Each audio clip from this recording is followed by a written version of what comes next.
When you think of pet sitting, what comes to mind? Maybe cuddly cats purring on your lap, playful dogs wagging their tails, or peaceful evenings with a furry companion by your side. For most people, pet sitting seems like a harmless way to earn some extra cash or help out a friend. But every so often, it turns into something else, something unsettling. Tonight, we're diving into 3 real-life stories from people who thought they were just signing up for a simple job, but ended up facing experiences they'll never forget. These aren't urban legends or tales spun to scare you. These are true accounts, shared by people who lived through them. If you're a pet lover, you might find yourself questioning everything you know about those quiet nights alone with an animal. Our first story begins with Sarah, a college student who took up pet sitting to help pay for her books. She didn't mind staying overnight in someone else's home, especially if it came with the company of a sweet dog or cat. But one weekend, she agreed to watch a golden retriever named Max in a quiet suburban neighborhood. The family was kind, the dog was adorable, and the house felt welcoming, or so it seemed. It wasn't long after the family left that Sarah began noticing odd things.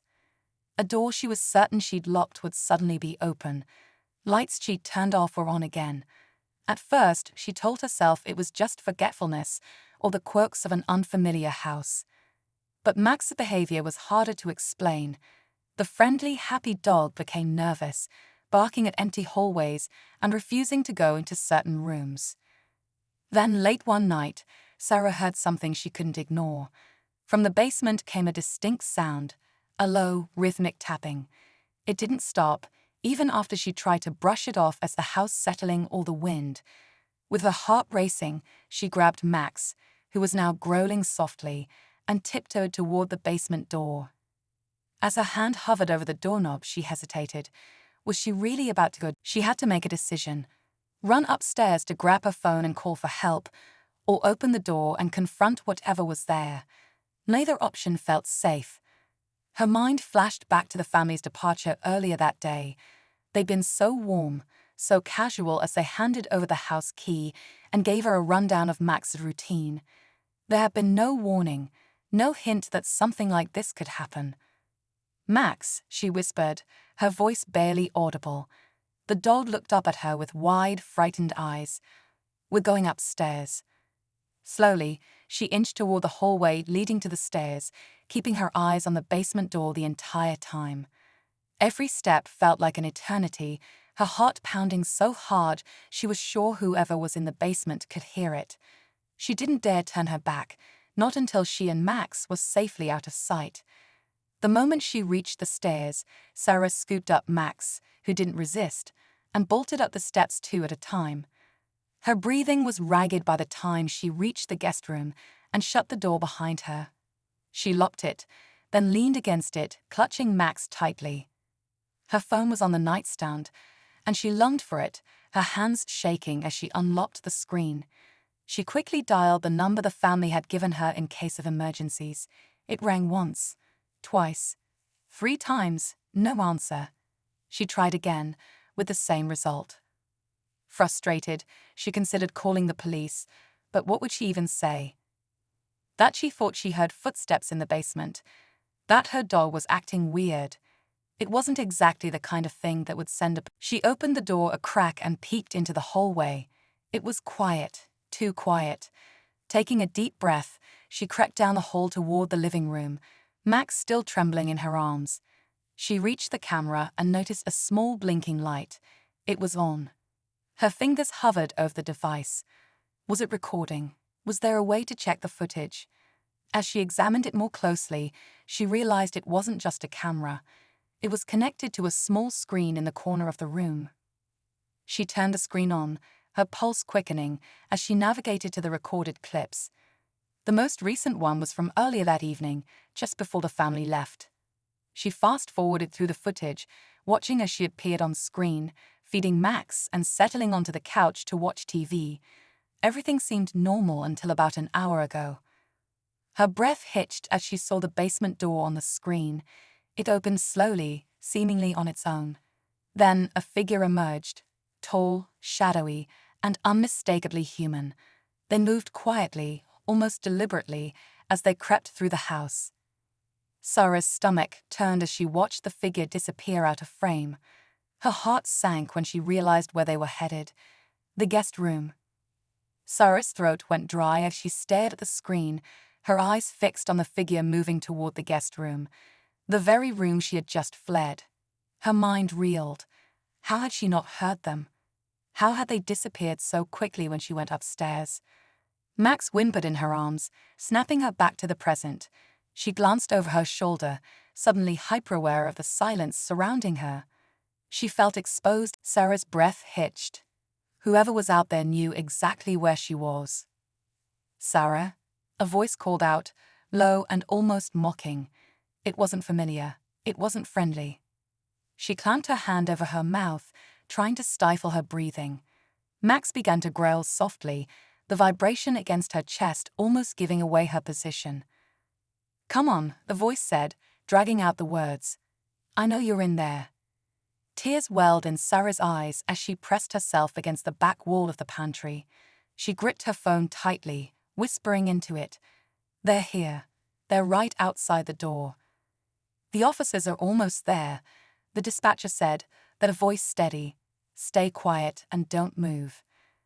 But the voice outside the pantry wasn't giving up. The handle jiggled, and then there was a loud bang as the person slammed their hand, or something heavier, against the door. Sarah bit down on her lip to keep from crying out. She felt the door shudder with each hit, the lock holding for now, but not looking sturdy enough to last much longer. And then, through the noise, came the faint sound of sirens in the distance. The banging stopped. Sarah held her breath, listening as the sound of footsteps retreated, growing fainter until they disappeared completely. She stayed frozen, even as the dispatcher confirmed that the officers had arrived and were entering the house.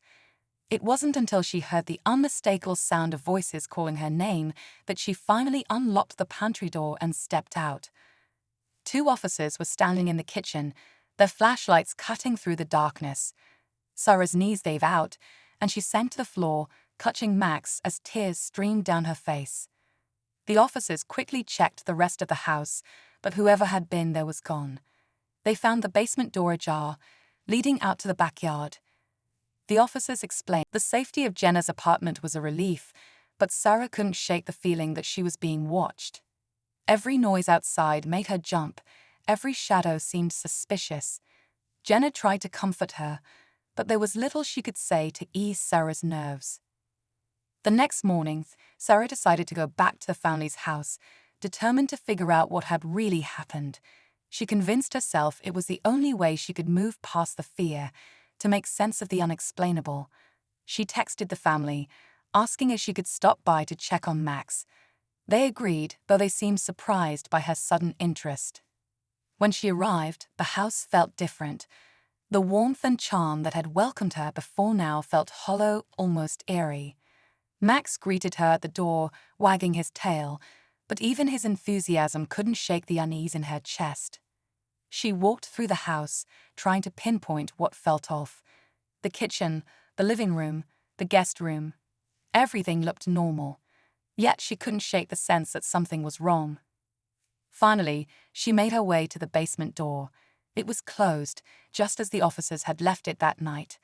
She stared at it for a long moment, debating whether she should open it. Part of her wanted to leave it alone, to let it remain a mystery. But the other part of her, the part that needed answers, refused to let it go. She grabbed a flashlight from the counter and slowly turned the knob. The door creaked open, revealing the dark staircase below. Max stood behind her, his ears perked but his tail low. She hesitated for a moment before descending, each step echoing loudly in the silence. The basement was unfinished, with bare concrete walls and a faint musty smell. She swept the flashlight across the space, her eyes scanning for anything out of place. At first, there was nothing. Just old boxes, some tools, and an unused treadmill shoved into a corner. But he stopped at the bottom of the stairs, his head tilting slightly as he scanned the basement. "I know you're down here," he said, his voice calm but menacing. Sarah held her breath, her pulse pounding in her ears. She thought about the crawl space behind her, the small door still open. Maybe if she moved quickly enough, she could slip inside and hide. But the thought of being trapped in that narrow space with no way out was almost worse. The man took a few steps forward, his shoes crunching softly against the dust-covered floor. He stopped again, his gaze sweeping across the room. "You found my things, didn't you?" he said, his tone laced with amusement. "You shouldn't have done that." Sarah's grip on Max tightened. She knew she couldn't stay silent forever, but she also knew that revealing herself would put her at even greater risk. She had to think, had to act, but fear kept her rooted in place. Then suddenly, Max let out a sharp bark, breaking the silence. The man's head snapped in their direction, and Sarah knew she couldn't wait any longer. She bolted, pulling Max with her as she darted toward the stairs. The man reacted quickly, lunging after her. She felt his hand graze her arm as she scrambled up the steps, but she managed to pull free, nearly tripping in her desperation to escape. Max barked wildly, his sharp, aggressive sounds filling the air as Sarah reached the top of the stairs and slammed the basement door shut behind her. She fumbled for the lock, her hands trembling as she twisted it into place. The man pounded on the door from the other side, his voice no longer calm. "You can't hide from me," he shouted, the sound muffled but still terrifying. Sarah stumbled back, her mind racing. She had to call the police. She pulled her phone from her pocket, her fingers fumbling as she dialed the number. Sarah spun around, her flashlight sweeping across the dark yard. But there was nothing there. Nothing at all. Sarah's chest heaved as she stood frozen in the yard, clutching Max's leash so tightly her knuckles turned white. The faint laugh she'd heard still echoed in her mind, sending chills racing down her spine. It didn't make sense. She turned back toward the house, her eyes darting between the glowing police flashlights visible through the windows. Surely the officers would find the intruders and put an end to this nightmare. But something about that laugh felt wrong. She hadn't imagined it. She knew she hadn't. The sound of shouting from inside the house drew her focus back to the front door. 2 officers burst out onto the porch, their expressions tense as they scanned the yard. One of them called out to her. "Ma'am, you said there were 2 people inside." "Yes." Sarah's voice cracked as she stepped closer. The man from the basement and someone else, someone upstairs. The officers exchanged a glance. "We found evidence of someone in the basement, but no sign of them now," one of them said, his tone careful. "There's no one upstairs either." Sarah blinked, disbelief washing over her. "That's impossible. I saw them. There was someone upstairs, and the man in the basement. He was trying to break through the door." The second officer shook his head. "The basement door is intact. No signs of forced entry or damage. Whoever was down there must have slipped out before we arrived." Sarah felt her stomach drop. How could that be? She'd locked the basement door, heard him pounding on it moments before the police arrived, and the figure on the stairs, she'd seen them with her own eyes. She turned back toward the house, her stomach twisting. The lights inside were off now, the officers having finished their search. But as she stared at the darkened windows, a faint glow caught her eye. In the upstairs bedroom, the one she'd stayed in, a single candle flickered. Her blood ran cold. She hadn't left a candle burning. The officers hadn't mentioned it. And as she stood there, paralyzed by fear, the candle suddenly went out. Sarah stood rooted to the spot, her phone trembling in her hand as her mind raced to make sense of what she had just seen. The candle in the upstairs window had gone out as if extinguished by an unseen hand, and the text message still lingered on her screen. "You're safe now. Go home." The words felt more like a warning than reassurance, and she couldn't shake the growing dread pooling in her chest. She turned to the officers still stationed nearby, their cars idling as they packed up their gear. For a brief moment, she thought about telling them everything, about the candle, the figure in the woods, the mysterious messages, but stopped herself. What could they do? She'd already explained so much, and every logical answer they'd given left her with more questions than comfort. With Max still growling at the woods, she decided the best thing she could do now was leave. Whatever was happening in that house wasn't something she could solve tonight. "Come on, Max," she whispered, tugging gently on his leash. He resisted for a moment, his eyes locked on the dark tree line, but eventually relented, his growl fading into a low whimper as they walked toward her car. She glanced back at the house one last time before getting in. It loomed behind her, its windows dark and lifeless, yet carrying a weight that made her chest tighten. Even with the officers there, she didn't feel safe. The drive home was silent, save for Max's occasional whine from the backseat. Sarah gripped the steering wheel tightly, replaying everything in her mind. "I'm so sorry you had to deal with that," Mrs. Carson said, her voice faltering. "But I promise, it's nothing to worry about. That house has always had quirks." "Quirks?" Sarah echoed, incredulous. Someone was **in* the house, and the police found evidence in the basement. That's more than just quirks. There was a pause on the other end of the line, long enough to make Sarah wonder if the call had dropped. Then Mrs. Carson sighed. "There's something we didn't tell you," she admitted. "We didn't want to scare you before the job, but when we first moved in, we found things. Old belongings in the basement. Notes. It seemed like someone had been staying there, but it was years ago. We thought we'd gotten rid of it all." Sarah felt a chill run down her spine. "Why didn't you tell me this before?" "I didn't think it would matter," Mrs. Carson said, her voice almost pleading. "We've never had any issues. We just didn't want to worry you unnecessarily." "Unnecessarily?" Sarah repeated, her voice rising. "Do you have any idea what happened last night? Someone, or *something*, is still in that house." Mrs. Carson didn't respond immediately. When she finally spoke, her voice was soft and strained.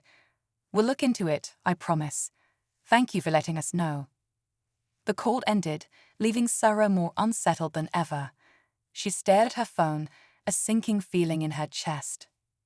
That night, she had trouble sleeping. Every creak of her apartment, every shadow cast by the streetlights outside, felt like a threat. She kept Max close, his steady presence the only thing keeping her grounded. In the days that followed, Sarah tried to move on, but the events of that night clung to her like a shadow. She couldn't stop thinking about the notebook, the figure in the woods, the candle in the window. It felt like there were still too many unanswered questions. Weeks later, she received an